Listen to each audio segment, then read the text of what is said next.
Hey y'all, hope everybody's doing well and everybody's doing good. Uh, Before I really start this video, I wanted to say thank you to everyone who continues to watch my videos, subscribe.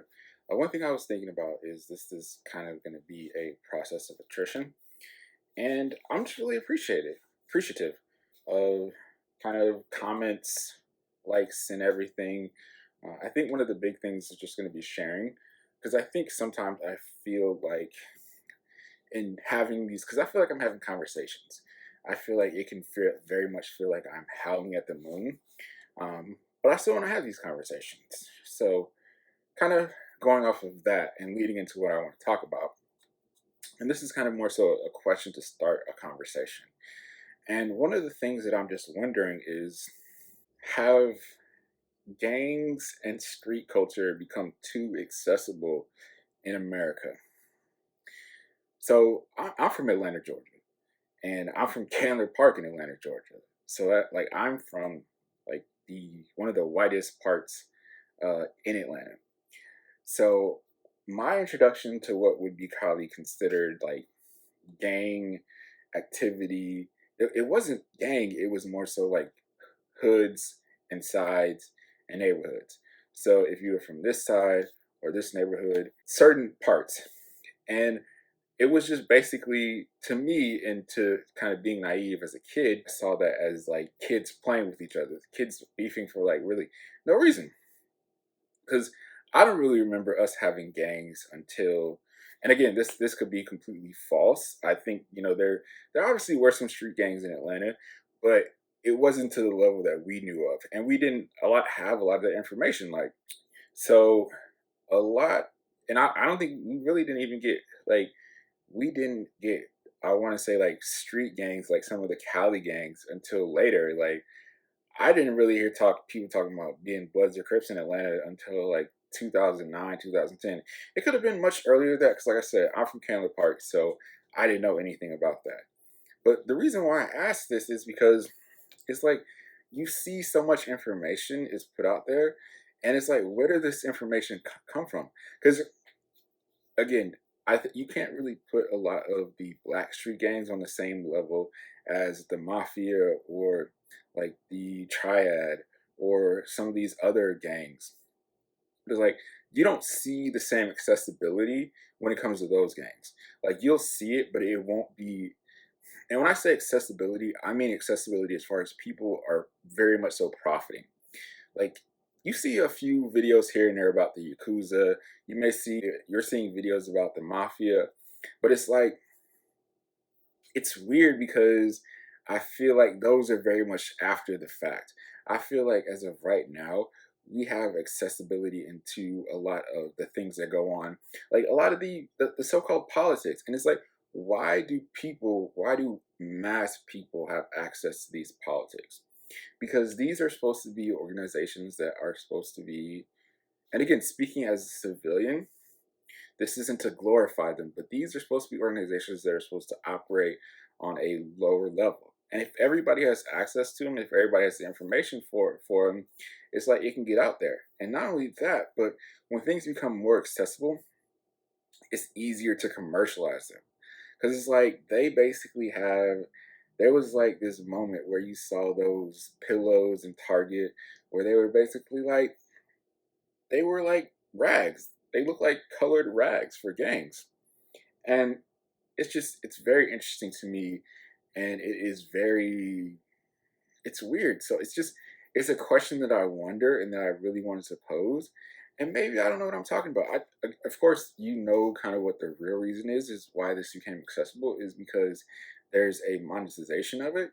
But I think with monetization and accessibility, there becomes a wonder in it. So you get more people, you get more kids, you get people that are interested in it. And I'm not gonna knock anybody who wants to live that lifestyle. It's not for me. But then at the same time, it's kind of like you see with a lot of these cases, you see the things that are going on with a lot of the violence. And it's like the violence gets larger and larger and larger, and people get access to that violence. Again, I can't knock those people. They're reporting on what happens, and some people just really want to know. And I just wonder, like, where did that accessibility come from? And why have things become so accessible? Kind of like now you can go on the internet and you can understand and learn the politics of certain games through like a 20-minute video or through a 5-minute video. Or somebody may have an entire documentary where they're talking about this.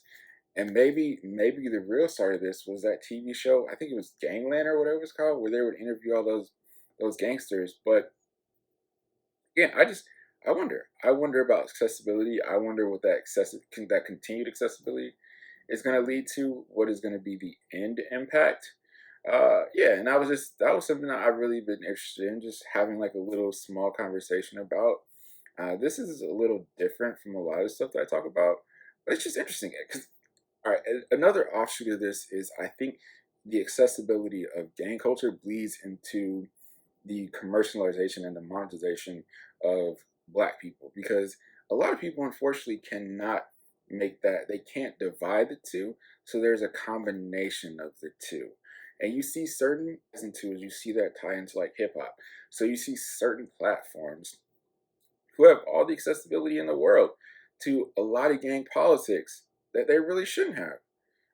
Again, as a civilian, I can't say they shouldn't have it, but it's kind of hard to see certain, like I said, certain platforms playing a role in politics, gang politics, street politics, whatever, however you want to kind of talk about it. So again, I mean, who decides on who gets this access, who's granted this access? Maybe this isn't a question for me to answer. It probably isn't because I'm not in the street life. I'm a civilian. But I think it's an important question to ask, and it's an important thing to try to understand is just accessibility. Because again, that accessibility, it bleeds into other things, it bleeds into other aspects, other questions are asked. So I think it's an important topic to talk about. But yeah, that was a little quick video that I wanted to make. Just a quick conversation I wanted to have. And it could seem like rambling. Maybe I will try to kind of sit down, because I like to kind of do this format of videos where it's like I'll have this idea in my mind and then I'll kind of put it together. Sometimes I sit down and write this stuff out, but this is one of those ones where I kind of want to try to go as much off the top of the head as I could. But I just wonder what a lot of normal civilians think about the accessibility, or how accessible. So I should say how accessible street and gang culture has become to everyone. Because it's basically like back in the day, we wouldn't know anything about this gang in Wyoming or this gang in Hawaii or this gang here. And now it's like there's an explosion. It's like you know about gangs basically in every single city, every single state. And then people also know about the politics that they played, the politics over the years, the politics over the decades. And they know about the certain turfs, they know about the certain terminology. It's like everything is known. So I would just be interested to have a conversation with someone who, regular civilians, regular people, and see what they think. See, am I off my rocker? Am I just kind of just talking smoke or whatever? Yeah, that's something I'm interested in. If anybody wants to have that conversation, feel free to let me know. Maybe this is something that kind of continues. Yeah. Again, I'm appreciative of everyone. I appreciate you guys continue to watch my videos. I hope you continue to enjoy them. If there's anything that you're interested in or you want to talk to me about, feel free to let me know. I'm more happy to do so. And thank you. Again, I appreciate you guys watching. Hope you have a good one, and peace out.